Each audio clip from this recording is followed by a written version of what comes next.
on all these other platforms right now. Gotcha. Says we're live, so Boom. I'm glad you're doing this, Dale, because an old head like me we'd be like on, I don't know, CB radios or something. I was yeah. just telling the same thing, brother. Yeah. So you say you're from Wilmington, or you moved from Wilmington, Delaware? Yeah, I was down there for 20 some years. Yeah, my dad is from Wilmington, Delaware. Oh, really? Hmm. Yeah, apparently there's a whole bunch of us Fitz folks in that area. Some of them during World War II, somehow their last name got altered to Fitch, Fitch. Hmm. There's a bunch of us down there. I've been to about 6 family reunions there. They Wow. hold them at what's the racetrack there? Delaware Park. Yeah, Delaware Park. And there's like a big park next to it, foresty kind of park or something next to it. We would all congregate there every couple Hmm. years. And, yeah, Wow. I've got some vivid memories from my childhood of Hmm. Wilmington, Delaware. Yeah, Well, most folks don't even know where the whole state is. It's like yeah, it's so it's like the small. 20 minutes between Jersey and Maryland on Yes, I-95. yep. That stop in. It's like it's like a big truck stop or something. Exactly. Yeah. Hmm. That was an odd move. Moved there from New York City, and that was I always equated it to being something like driving down the highway at 80 miles an hour and slamming the car into reverse. Right. Did you pick up any of that accent there, that water? And I remember that. No. And people talking I like think I'm that. accentless. Yeah. Okay. Dale alluded to it earlier. I've moved around a lot in my lifetime, and I don't know. I probably have a little bit of some of all of it in there somewhere um, Okay. from all the places. Yeah.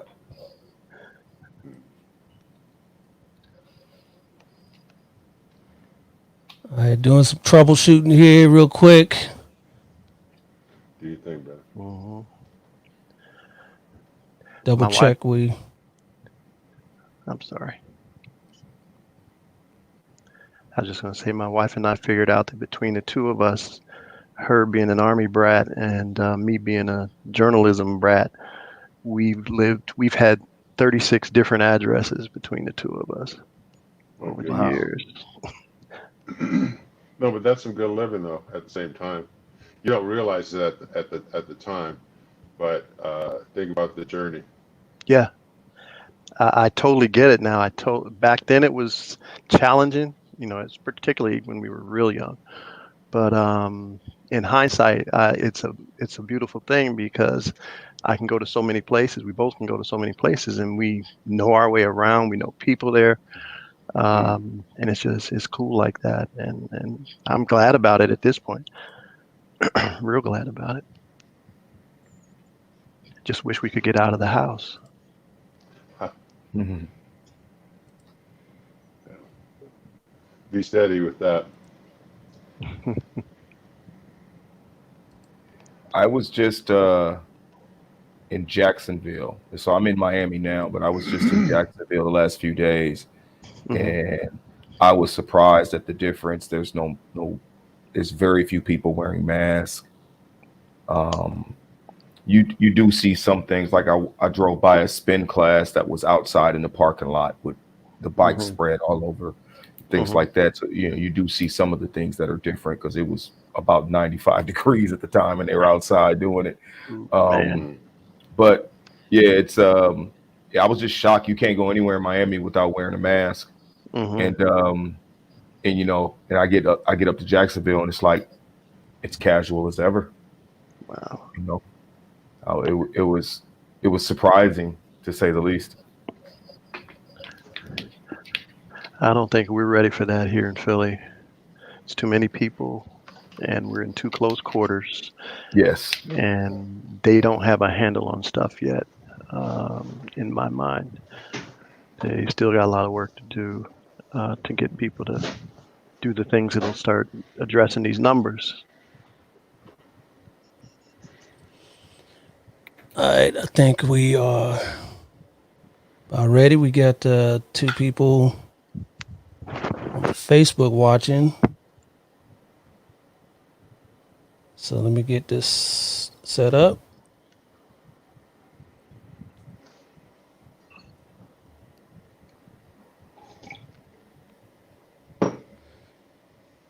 Everybody hydrated? Got your water? We ready? Yes, sir. Yes, sir.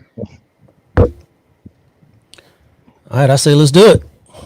Here we go. So, All right.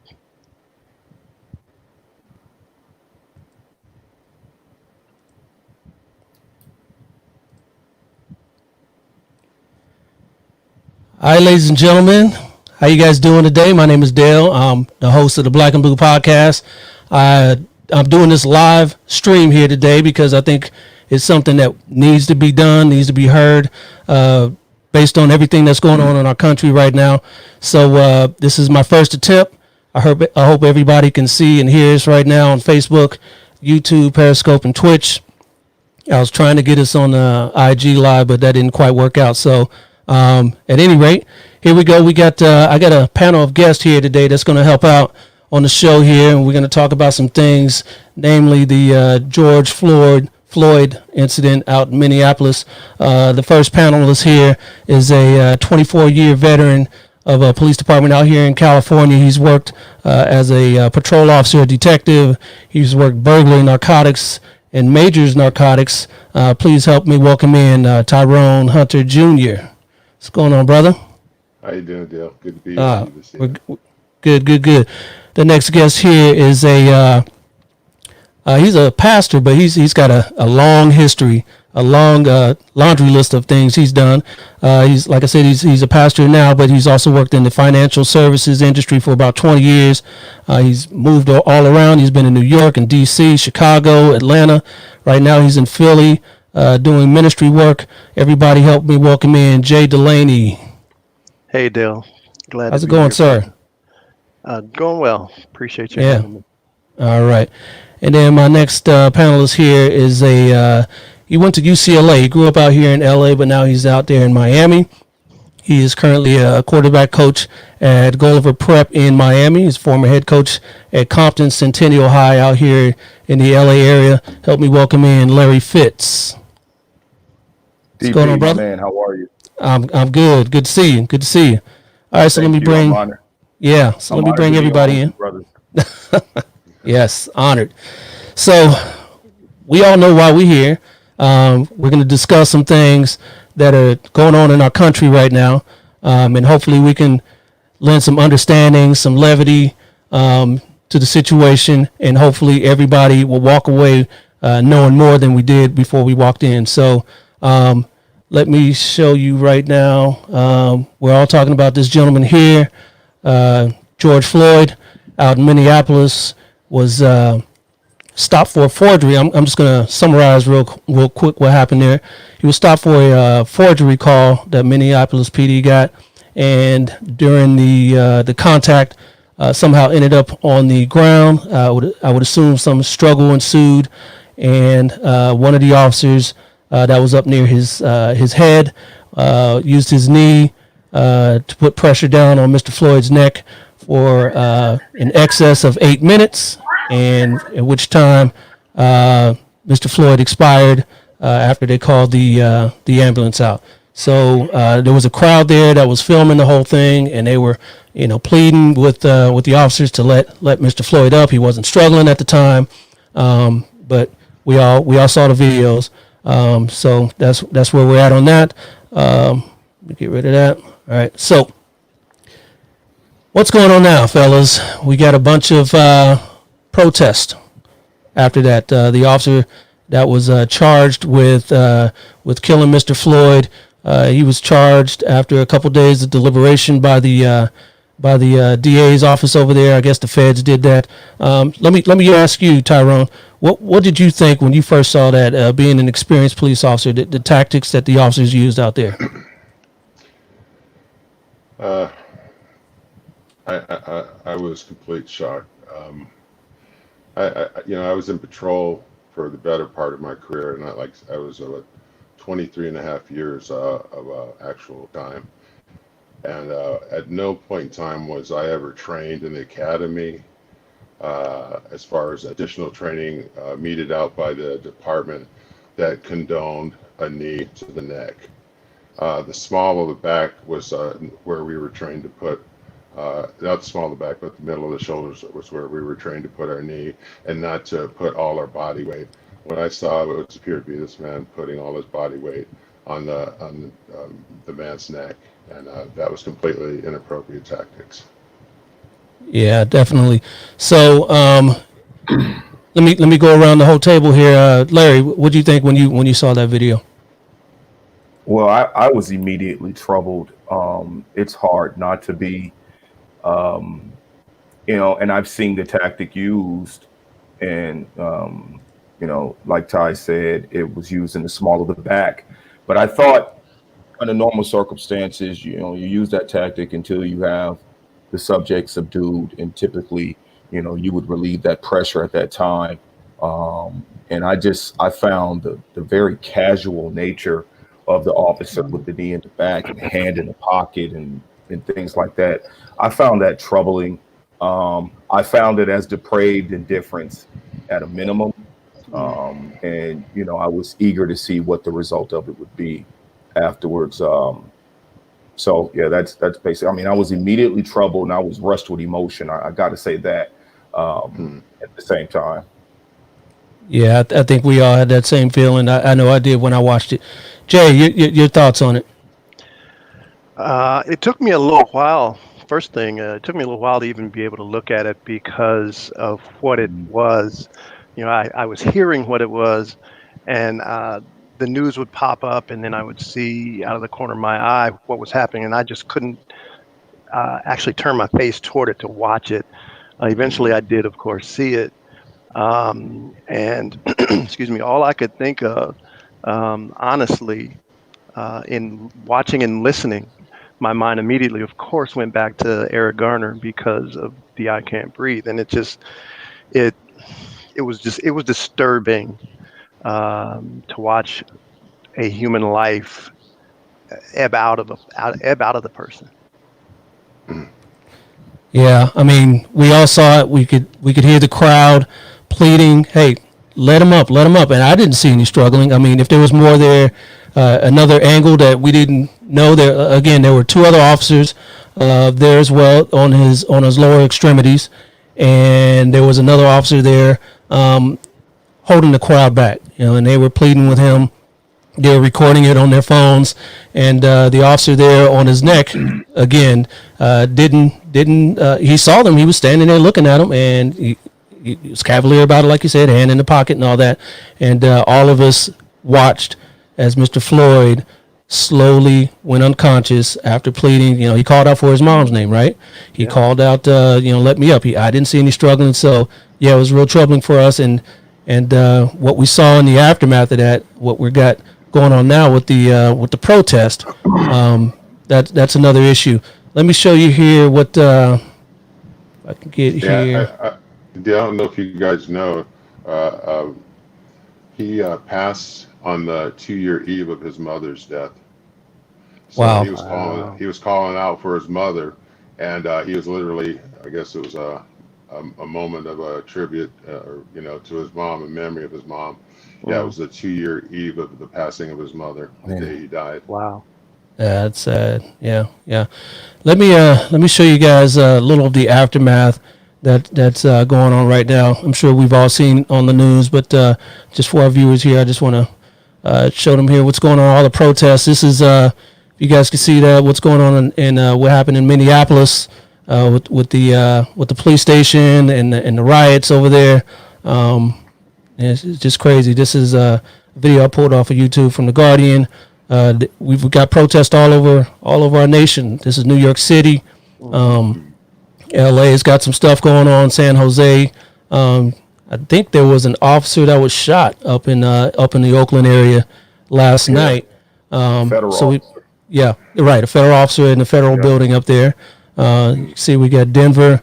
My agency out here, I work for an agency smaller than LA, but we're about an hour east of LA, and we've got some demonstrations planned out in our area as well. So, it's real. It's real everywhere, guys, and this is something that we as a nation need to come together as black folks, white folks, brown folks, everybody else to come together. I know I hear the comments all the time.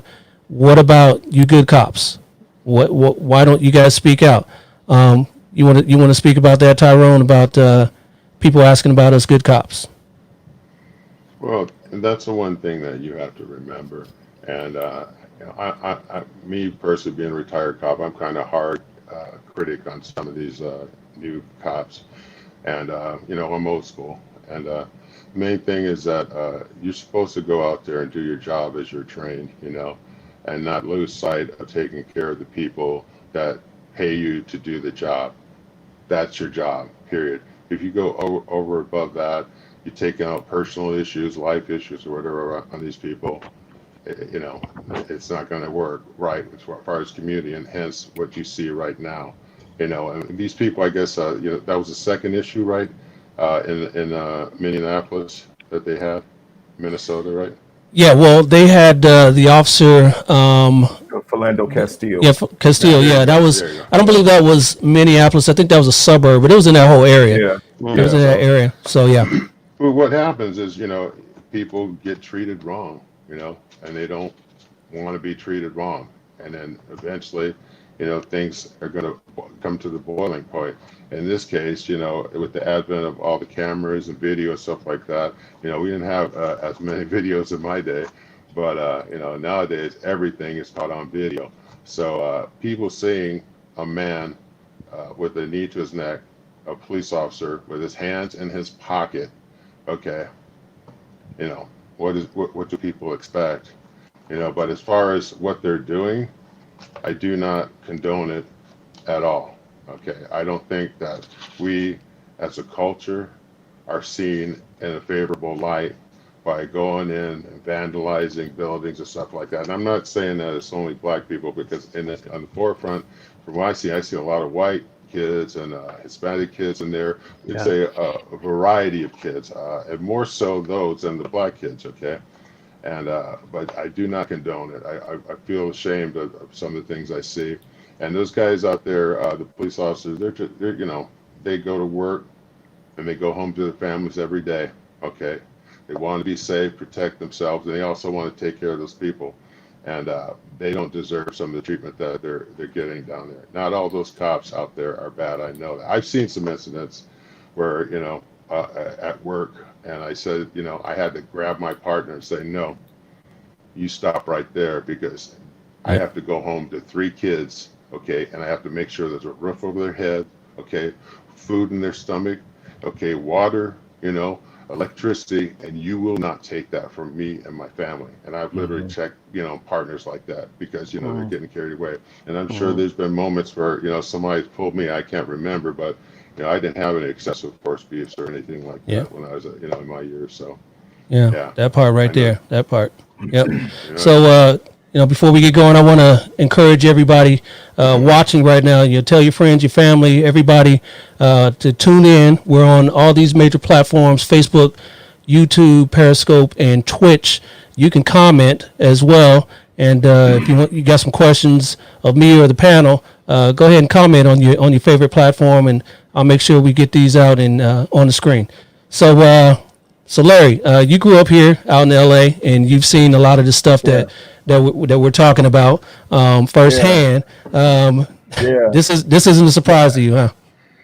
No, it's not. Well, the one thing that is surprising is that it's happening now, and it's not following an acquittal, as in what happened when we were young in the Rodney King acquittal, which led to the Los Angeles riots. And I agree with Ty. Like, you can't really condone what you see when you see it. If we're civil people, we know that difference of right and wrong, and that look wrong when you see it. But at the same time, and maybe it's my rebellious California nature, I don't condemn it as well. Almost every right you have as an American citizen, you got as some result of protest or civil unrest. things going as far as to Revolutionary War and Civil War. But almost every right you have was attained by some version of protest, including go so far as to say the police union was a result of a police riot where policemen rioted in the streets for 8 or 9 days and was quelled by the Massachusetts National Guard. Um, a lot of things have come about as a result of protests. You don't want to see violence, but this is the next eventual step when when voices aren't heard. I wish it didn't happen, but these things are going to happen. This is what happens when the voiceless continue to be unheard. And so what's happening here is people are expressing themselves by other means.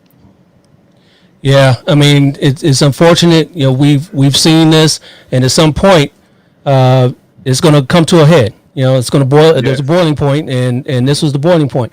I'm not naive enough to know to say that this doesn't happen across our nation here in California. I know it does, and I want to be one of those that kind of helps the situation as opposed to hurting the situation. I want to be a part of the solution, not the problem. So, Jay, let me ask you. Your upbringing was eclectic. You've been all around this nation. I would assume that you've seen these sorts of things in all sorts of cities across the globe. Can you speak about that, at least across our nation? Yes, sir. So I'm gonna date myself. I think I'm probably the senior statesman here in this group.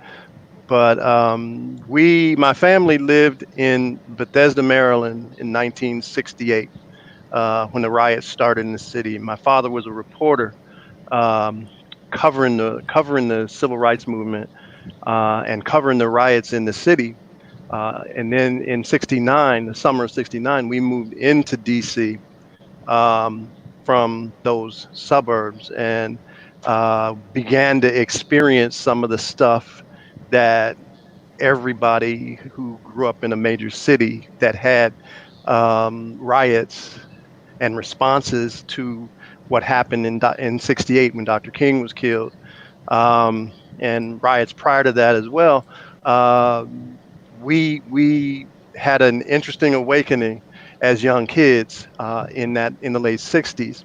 And then, of course, after DC, we moved to Chicago, south side of Chicago, and a lot of the aftermath of the same thing from the late '60s was still evident. And Chicago in those days, under the first mayor Daley, was a place where there was serious division, and you knew where you could go and could not go. And there were consequences for going to the wrong places, but there was still the same issue kind of under the surface. There was still the tension, still the stuff that winds up coming to a head like what we're witnessing right now. And at the end of the day, we just haven't addressed it. We haven't addressed the underlying stuff, and the country remains unwilling to have the dialogue that is needed if we're ever going to start moving in the right direction. We can't continue to dismiss 400 years of what's happened here and say get over it. Right. That doesn't work. It's not going to work. And the thing that we keep hearing, people saying they're tired, people saying enough is enough. Strange kid that I was, son of a journalist, I started reading the op-ed page when I was 10 years old. And it's been the same stories I've been reading in the paper for 50 years now. That completely dated me right there. But it's been the same stories I've been reading in papers for 50 years. Just the names are different. The same stuff is going on, and the same outcome, the same response to it. So it's not surprising me. I totally agree with both of you brothers on the issue of the looting aspect of it. That part has never set well with me because it winds up being a distraction from the cause, from the point, from the purpose. And this time it's looking like even that's got some subterfuge going on with what's instigated a lot of the looting stuff in Minneapolis Yeah. in particular. Yeah. I could see that there's some outside groups. That's what the mayor of Minneapolis and the governor of Minnesota said as well. Is that there's some outside groups coming in and instigating a bunch of this stuff for their own agendas. We know that's happening, and what's happening. George Floyd. That name is being lost in all this due to the looting and all that stuff. Yeah. We all support the protest, the legal protest, the peaceful protest. But like Larry said, at some point, these protests have to continue a little bit further than that for voices to be heard. And we don't condone that, but that's just the history of our country. That's how things get done. And hopefully we don't need to go to that point for things to get done here. Tyrone, I know you spoke earlier about, maybe incidents, because police work is dirty. I mean, let's face it. You got to go hands-on with people. People don't want to go to jail, okay? And we have to be the ones to hold them accountable and take them to jail. And if they don't just come willingly, we got to go hands-on and get rough and tumble with them, right? But after they're in custody, after they're in handcuffs, right, we have to stop. And sometimes we can't do that on our own. That's where our partners are for. We didn't see that in Minneapolis, right? Speak on incidents like that you've been involved in, where you actually had to come up to somebody, and it doesn't have to be contentious. That's my big thing. You just tap on, hey, bro, let up, right? Speak on that in your experience. Oh, I've had incidents. I remember early on. And there's a couple of them. But early on, I had a partner that I was with, and I went to assist on a call, and he had like 3 brothers detained, and I don't know, maybe he was having a bad day or something like that. And he had them kneeling, search position, with the hands behind their head, on their knees, feet crossed behind them, facing the traffic and stuff like that. And he was a little bit, he was a lot irritated. And I saw him, grabbing the hands, and, the brothers had the froze and stuff at the time. And, he's, grabbing the hair and all this stuff, pulling them back real hard and jerking and stuff like that. And I we got to the next guy, and, like I said, that was what I was speaking of earlier. It's like, that's when I grabbed him, and I said, hey, we need to go over here and talk for a second, bro. I'm not going to get in any situation where, like I said, I got to take care of these children at home type thing. I got to keep that roof over my head. You got to keep that roof over your heads yourself. Whatever's going on right now, check that. Okay, do what you need to do, or do it the right way. Right. What do you think needs to happen from right now, Larry? We're rioting, right? Are people out there rioting? They're shooting. Yeah. And it looks like it may continue tonight and on to the next day. What do you think needs to happen next? Where do we go from here? I'm not even smart enough to profess what the immediate next step is to stop the current escalation of the violence and the destruction and the looting and things like that. At the same time, what needs to happen is some sort of just systematic approach to changing how we handle justice in this country. From everything from mass incarceration to the bail system to parole and probation. It all needs to be addressed. And I have a question for you two officers, and because I get into these conversations all the time with folks, and they ask, what's going on in police training? And I would always argue there's nothing happening in police training that will tell them to treat anybody like this. I think what kind of happens is you get out of training, you land in the precinct, and the fraternity takes over. And that's where you run into, things that resemble what actions on the street gang. You got my back, I got your back. I'm going to cover you, you cover me, things like that. Ty gave the experience of actually pulling a guy and having that fraternity do the positive peer pressure. and hey, bro, knock that off. I want to go home tonight. Things like that. But I think what happens is the other side wins more of those battles, as far as that conscience of the police department. And I think that's where it's got to change. We got to get to the fraternity, because I don't think it's a training issue. I think it's a fraternal issue where that brotherhood takes over. That I'm going to protect you, you protect me. Because I've always wondered what happens to that good cop, that decent man, when the mistake happens. Somebody does something that is probably a mistake, but we all those officers get in line with the story, and by the time pen gets put to paper, you understand what I'm saying? The report isn't necessarily accurate. And I think that's where the fraternity is kicked in, and it's kind of led the forces astray at time. And we're seeking equal protection under the law. Yeah. So Yeah. that's it. Yeah. Let me speak on that a little bit. I work for a department now. I'm active, and these things I haven't seen particularly firsthand. I work for a department where I think all of our officers are good. Good men and women that want to do the right job, do the right thing. But also know I'm not naive. Like I said before, maybe a lot of that doesn't happen because they know I'll check them. Right? They know I don't play that. Right? But the sense out there that people say, where are the good cops? How come the good cops don't speak out? Let me tell you. There's almost 1 million police officers out there, right? Okay, dealing with the people every day, right? And let's say this happens 500 times a year. I mean, of course, that's 500 times more than it needs to be. But what about the other 999, 500 times that it didn't happen? That's because an officer went up like Ty or like me and just they stopped it before it got to that. The media doesn't report that because, first of all, you can't prove a negative, right? Because if nothing happened, there's nothing to report. And, the media is not out there trying to promote good cops doing good things, right? Or doing the right thing or doing the normal thing. They're out there to promote the aberrations, the things that happen out of the norm. So when these things happen, that's what you hear.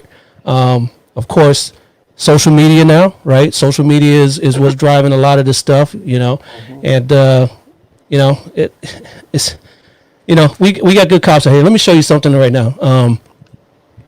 This picture here, this was taken yesterday. This is the police chief from Houston. Okay, he's out there protesting, or at least marching with the protesters in a peaceful manner. Okay, this gentleman here, this is happening all over. Let me show you here. This is not this one here. I've got a son who's 15, all right? And I have to have these conversations with him all the time. So we're not telling y'all to leave. What was going on up here was wrong. That's why we brought it to a stop. The loudspeaker, the yakking and the yapping. We said pause. Let these people remain here. Let them stay in the street. Let them express their grievances, because you have a right to be pissed off. Well, over there, they don't feel the same way. That's why I told them to shut the fuck up. Okay, that was a brother out there in Atlanta. Okay, so he's being real. We got cops out here that's actually knowing what's going on and trying to right wrongs and trying to be out there with the people and trying to calm things and let people know we feel your pain. We're there too. When we take this off, we still got the black part of this, and nobody's saying otherwise. But like I said, there's a lot of good people out there, white, black, and brown, that don't want this to continue. Jay, Yes, sir. let me get your Let me get your feeling on this, Jay. You see these things on the East Coast. Okay, you're out there in Philly. These sort of things happen, quite a bit out there on the East Coast. Where do you think we need to go from here as a part of the ministry? I back it right back again to the issue of dialogue.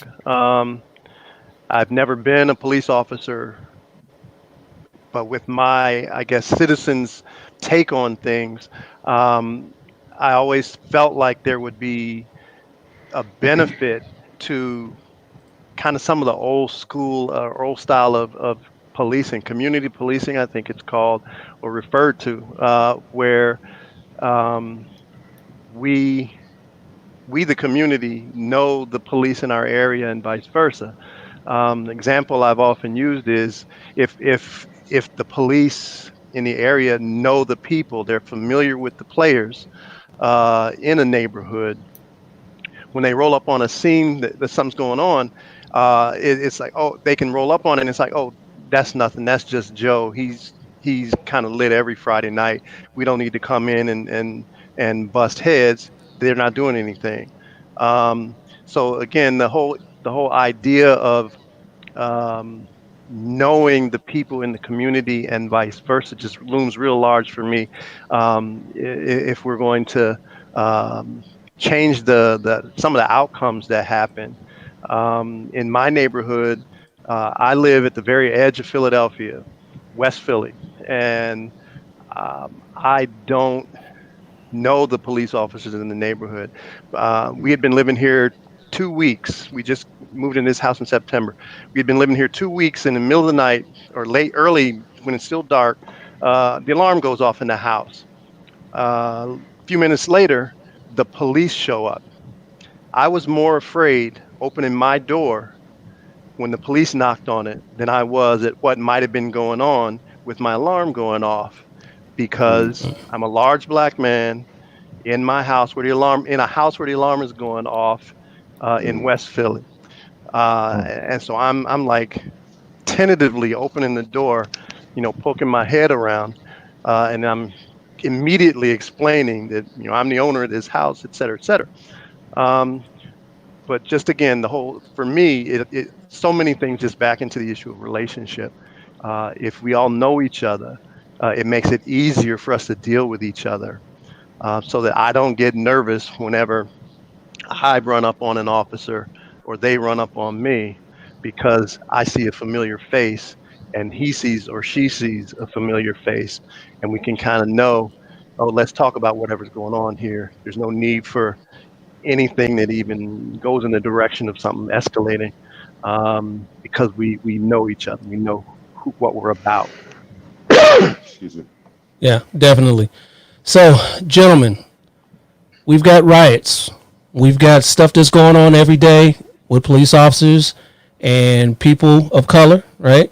All I can say is, me as a black man, when I take off my uniform, I'm still a black man, and I see that too. Okay, I feel the pain. I felt it when I saw the video.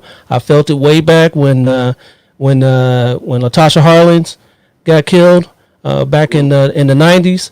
Yeah. I felt when the verdicts came down with the Rodney King and all that. I remember I was working with you at the time, Larry. We were working together in loss prevention when we were both in college. And when I remember when that verdict went down, I was taking a shower to go to work, and it came down not guilty. And I just remember being in the shower, man, saying, we don't mean ish, and I didn't say ish to these people. I was just in the shower shaking. I remember that, and I had to go to work. This is a pervasive thing that's going on in the nation. We know this, but there's officers out there that are trying to do the right thing.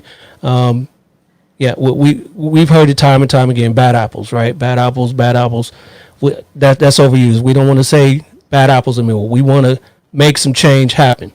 And that's what I'm about. That's what Ty was about when he was working. That's what hundreds of thousands of officers around the nation are about. But when these incidents come up, 2 steps back after 1 step forward, right? What would you like to say, anybody here, to the people in Minnesota right now that they're feeling this pain and things are going bad for them? They're out there looting, people getting hurt. What would you say to those people right now, Larry? I want them to know that, we stand with them. We can't be there physically, but we do stand with them in spirit, and for what they are trying to say. I would ask them to, curtail the destruction and the violence, if they can.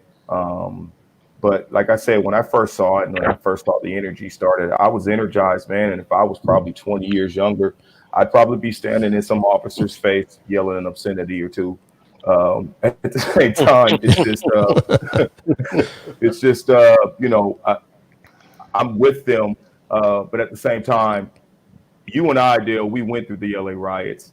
And we were born just after the Watts riots, and I was born pretty much lived at the time on the border of Watts and Compton, and I remember still seeing the destruction from the Watts riots as I was growing up, and then seeing the lingering destruction of the LA riots. And I'm telling you, Minneapolis or any other urban area in this country, you don't want the results of that to linger with you for you and your children for the next 10 years. You got to get this thing under control if you can. And you need to do it. Don't wait till some government or the National Guard or somebody comes in and settles you down. Go ahead and settle it down for your own neighborhood's sake. But we do stand with you. Absolutely. Absolutely. Again, before we move on, I want to let everybody know we are on Facebook, YouTube Live, Twitch, and Periscope. Your comments and questions are welcome. Got a comment here from Manny on Facebook, Manny Gonzalez. He says, I agree with community policing is most effective, especially amongst young people, such as what Dale does in the high school. I work for a high school. I guess he knows that. It's important because young people have a positive interaction with law enforcement and can see someone like themselves in uniform. So it all comes down to, again, someone like you being in uniform in the neighborhood, and someone like I think it was Jay that you touched on that earlier. Someone like you being in your neighborhood, and someone that knows who so and so is in the neighborhood. And it doesn't have to be all black, but it helps. It certainly helps, right? Yeah. It certainly helps to have Latino cops in Latino neighborhoods, right?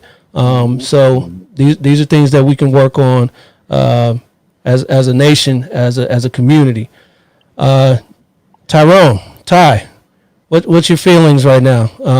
What do you think law enforcement, the mark that we received based on what happened in Minnesota? Well, that's the problem right now. It just keeps happening, and I don't understand how it's happening. That's because I went through my whole career.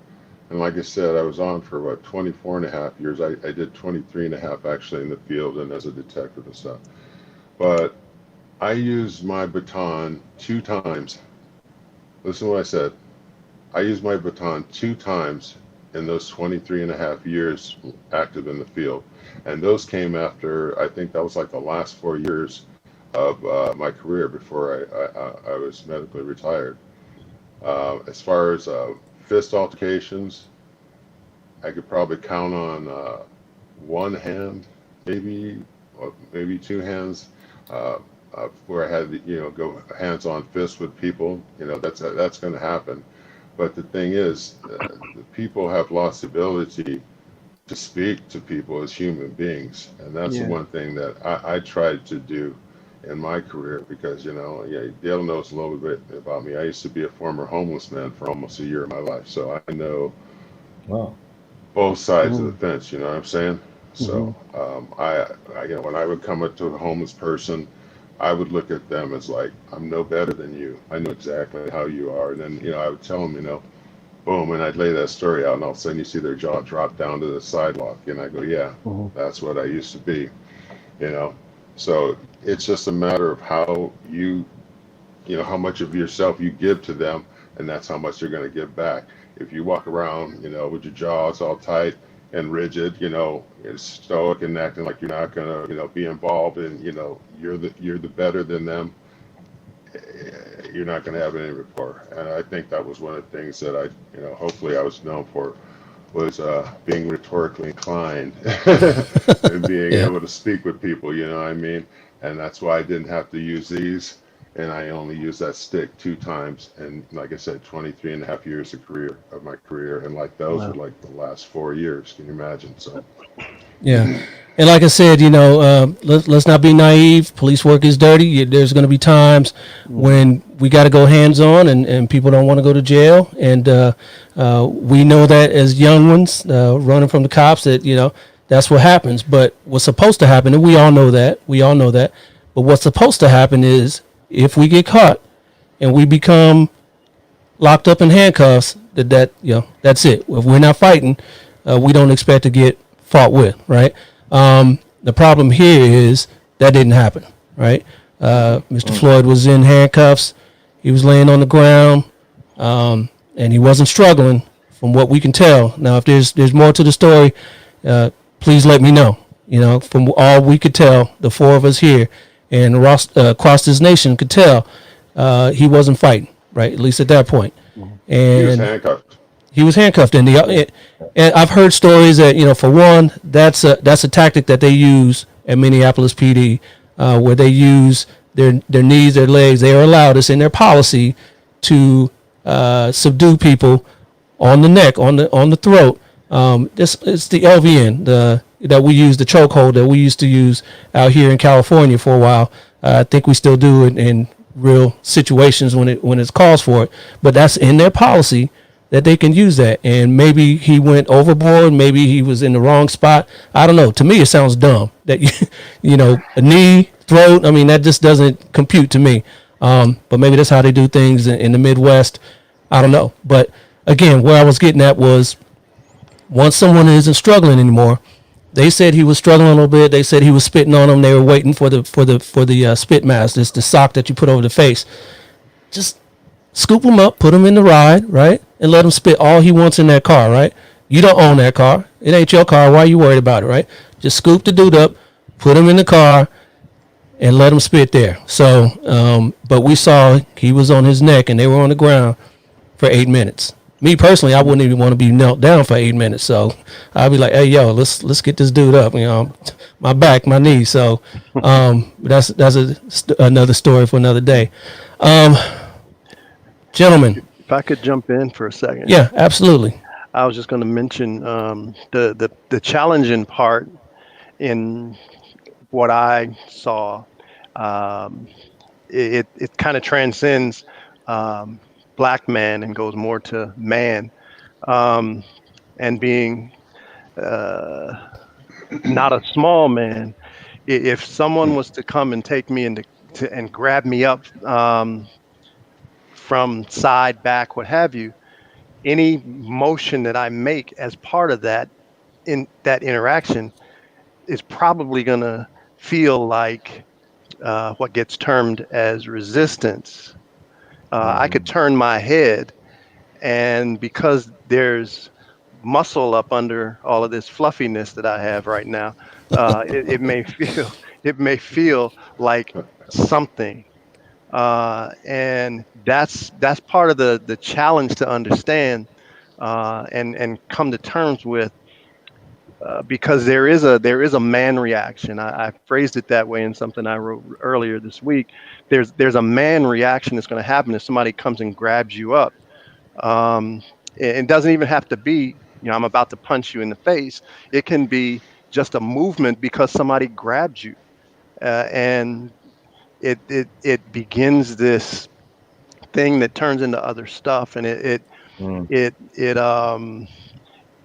for me, I guess, as a non-police, law enforcement trained person, it just seems to me that there's some room there for something. Understanding what you were saying, Dale, that you got to be hands on, you got to grip some folks up, but I don't know how it can be done in ways where both sides don't immediately escalate, because that's what happens. In my mind, is everybody escalates quickly once the physical happens, unless somebody's just docile to begin with. And that's probably a situational thing. Yeah, I will say that these situations are the aberration. They're not the norm. People get arrested every day. People are getting arrested right now. People over there at those riot scenes have been getting arrested, and nothing has escalated beyond taking them to jail, right? So these things happen every day, and you said, another way that could happen where people don't tense up, it's going to happen.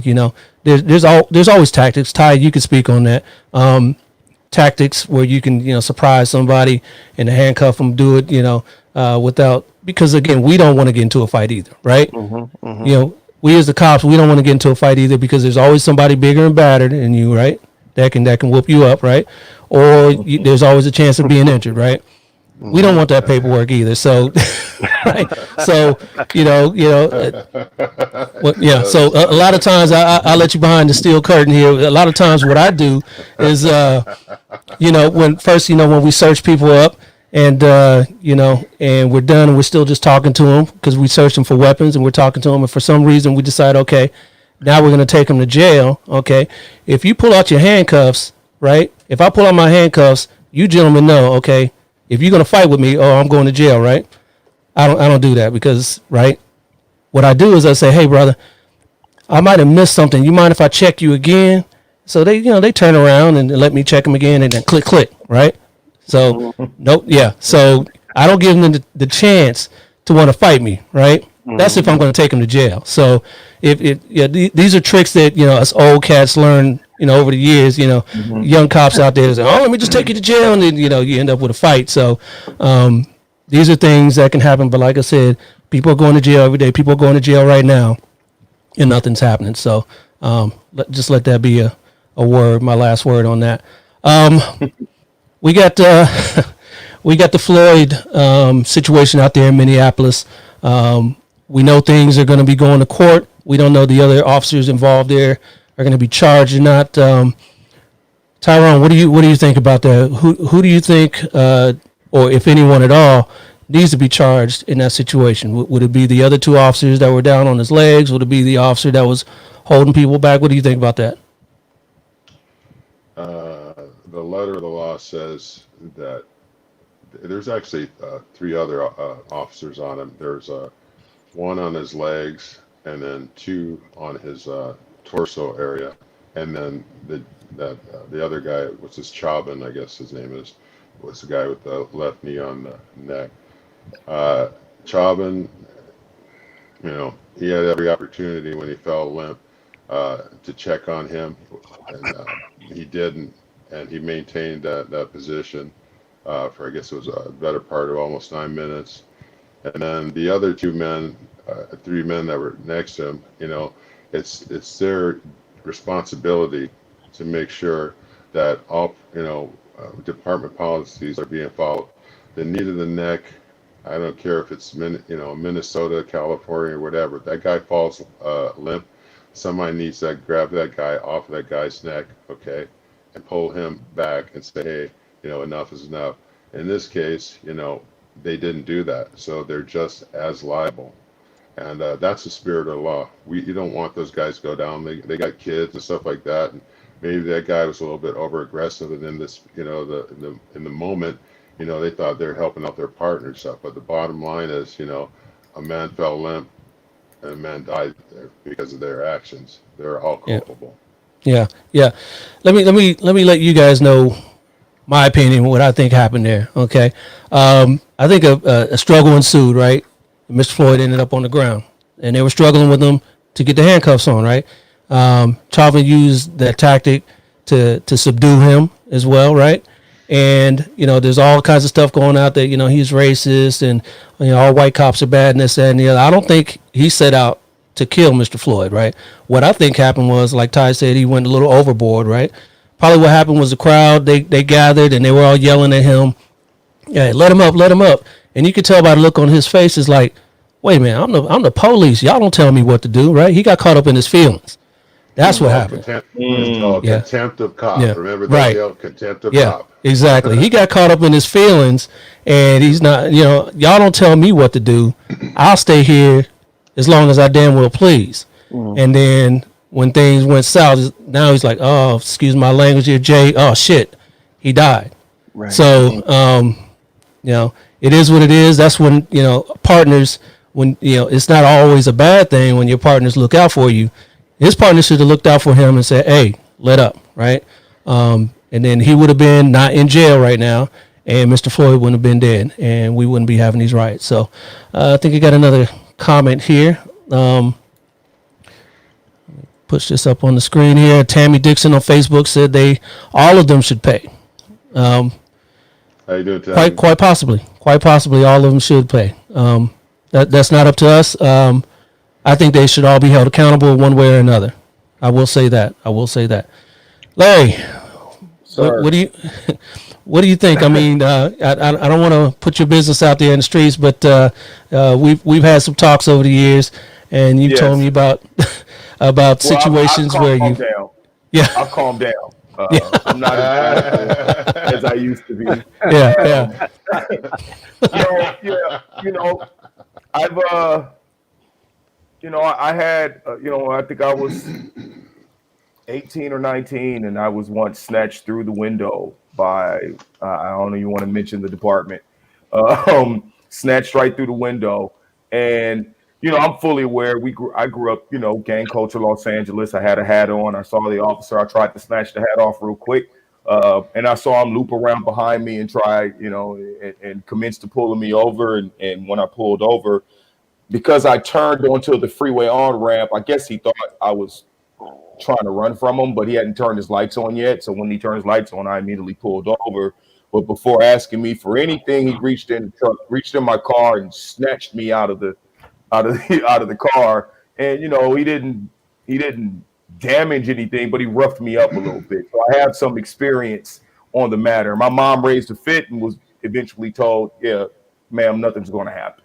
You should just go ahead and move on." So yeah, I'm not like I used to be. I've calmed down. I've gotten old. And I found something to do with coaching a great game of football. Um, but I think as far as these officers go, I mean, the law is the law, right? Like if all of us were to walk into some sort of establishment, but one of us chose to do something, more than likely all four of us will be charged. Is that not the case? Yeah, I Right. would venture to say, yeah, yeah, Right. So, and in this case, I think all of them have some culpability. But I think at the end of the day, it's going to be found that and they've already talked about it. There's some underlying health issue that aided in Mr. Floyd's untimely death. And my expectations of anything happening from a legal standpoint, given the history of our country, I don't expect much. Sorry for being yeah, cynical, but I don't expect much. yeah, yeah. Yeah, it's unfortunate because it's happened time and time again. Yeah. Um, Yeah. comment here also on Facebook from Vivi. We've seen it before. What would hold the other officers from stopping him? True.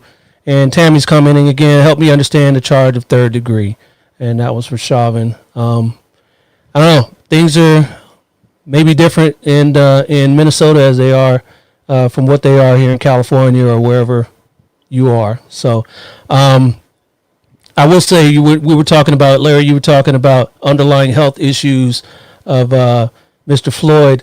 Let me tell you, there is a phenomenon in these situations called excited delirium, and it can happen. And that's one thing that police officers are trained on, is that when you're in these situations, and it could be a medical situation, it could be brought on by drugs. And when you're fighting someone, your system amps up. Your heart rate goes through the roof. Your pulse and all that goes through the roof. And if you aren't set up and allowed to breathe, that can lead to death. Okay, asphyxiation, and it can lead to death. That could be a part of what happened to Mr. Floyd. I don't know. That's what the autopsy is going to show. But from what we all saw from the video, knee to neck, that equals all bad, right? All bad. Yeah. So Jay, Yes, sir. your thoughts? Um, What police uh, in Philly? I have a question for the two officers on the panel here.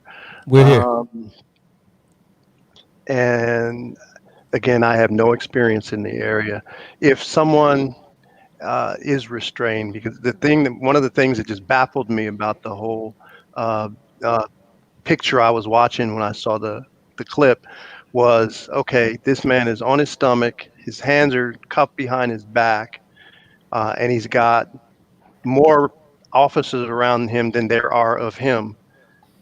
Why is he still face down on the pavement with people and various body parts holding him down? I couldn't understand why that was going on and why it went on for as long as it did. Is that procedure? Is that, I guess, for lack of a better term, normal procedure? Is it supposed to go down that way? Go ahead, Ty. From what I saw, like I said, from just the video that's been presented by the media, he was not fighting. Okay, uh, at the point when he stops resisting, maybe he did fight, maybe it did take those 4 officers to get him down and get him handcuffed. But at that point, and you got him, knee down on the torso and stuff like that, and he stopped fighting. Okay, there's no reason to go any further than that. What they did was they didn't follow any policies, man. They were in the moment, and unfortunately, there's 4 people on top of the man. Okay, you can't have 4 human beings on top of a person, okay, for that amount of time without expecting some bad stuff to happen. Okay, I mean, I'm like 6'6", 300 pounds. Okay, any man that's gonna have a knee to my neck for 8 minutes, something bad is gonna happen. I don't care if you got heart problems or whatever, something bad is going to happen. And they had every opportunity to remedy that situation. And what's bad is it played out on live camera, not live camera, but videotape for all the world to see, and then set another horrible example of the small percentage of law enforcement officers that just for whatever reasons keep doing these stupid things. Okay, and this one in broad daylight. I mean, come on, man. Yeah. And I go back to what you guys were saying earlier, just to kind of wrap up my point.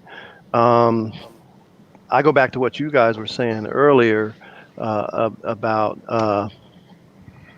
and I just forgot my point. Sorry about that. See, that Jay, you old. That comes with age. Hey, it's funny. Jay was saying he was a senior statesman of this panel. He needs to wisen up over there. Huh, I think I got you probably by almost 10 years, brother. Yeah, you do. Yeah, you do. So let me comment. Piggyback on what Ty was saying about officers being that many officers being on him. Is that procedure? What needs to happen happens. Okay, if you need 8 dudes to handle 1 dude, okay, it takes 8 dudes. Okay, there's different fighting capabilities of you don't know if it's Shaq, right? I mean, you got to do what you got to do. However, when that person is subdued, when he's in handcuffs, when he's in custody, okay, they should have got up, right? Who cares if he's kicking, right? If he's in handcuffs and he's kicking his legs, right?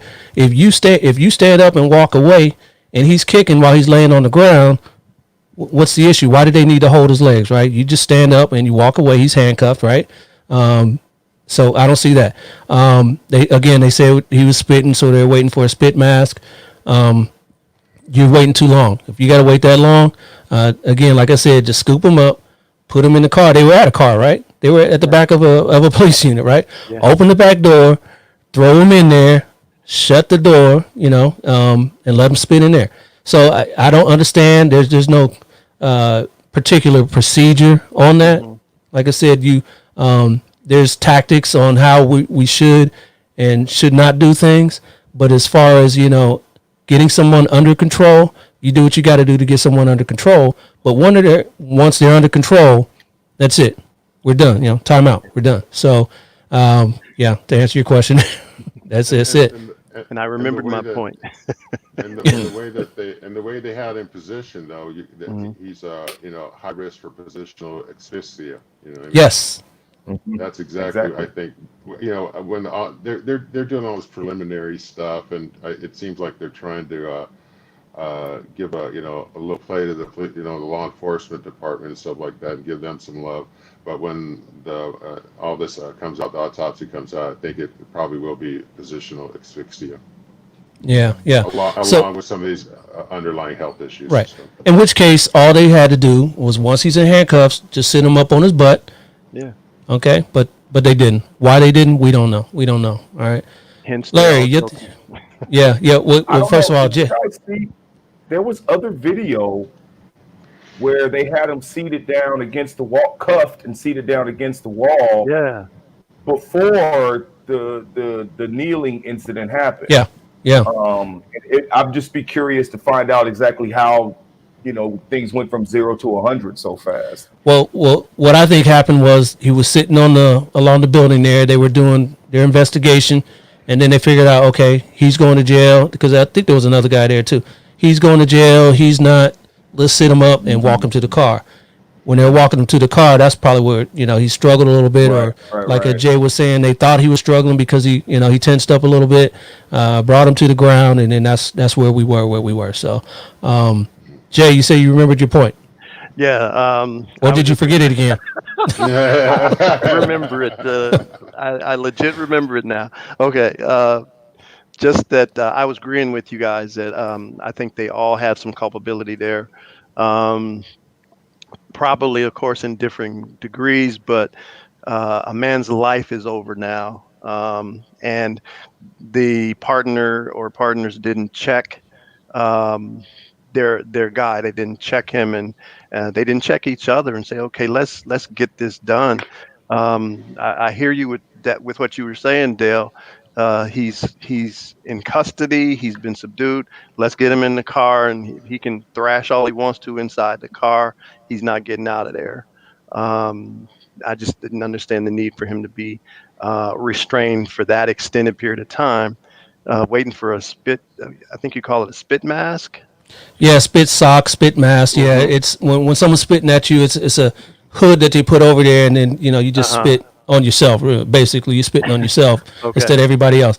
And with COVID and all that stuff going Yeah.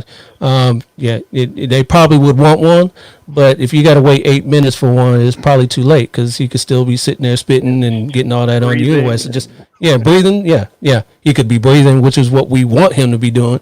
So if they would have just scooped him up, put him in the car, then we wouldn't have had that problem. So, Yes, sir. I mean, it is what it is, and people got to pay now. People got to pay now. Yeah. Unfortunately, a lot of business people, down there in Minnesota and all over this nation now, have to pay along with it. Okay, and that's where the problem is now.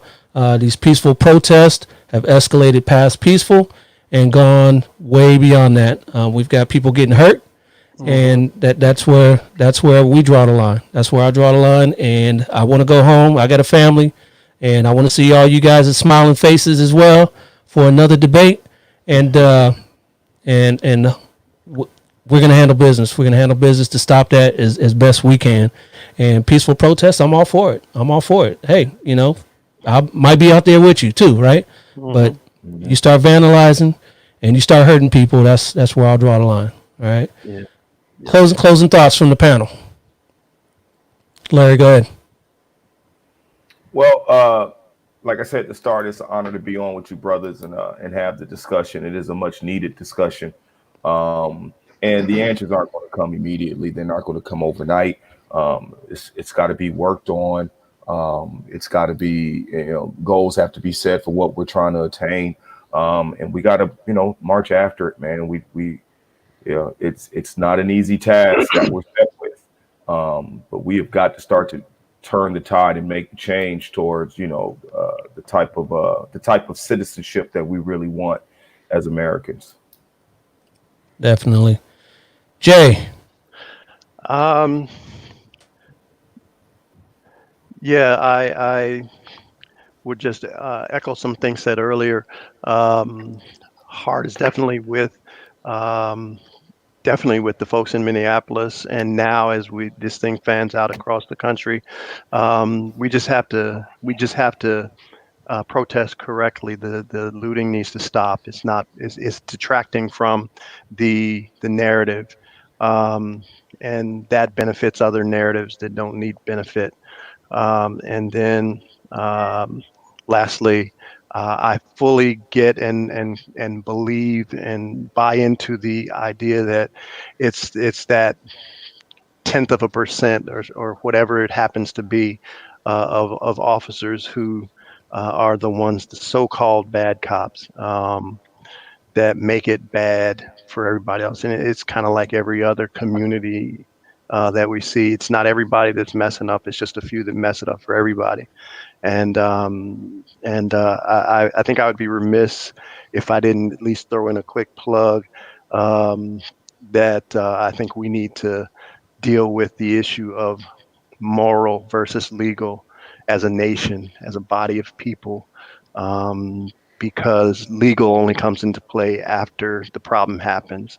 If we have some sort of a foundation that has us looking at right versus wrong to begin with as people, I think we wind up with different outcomes for some of the things that we face as a country.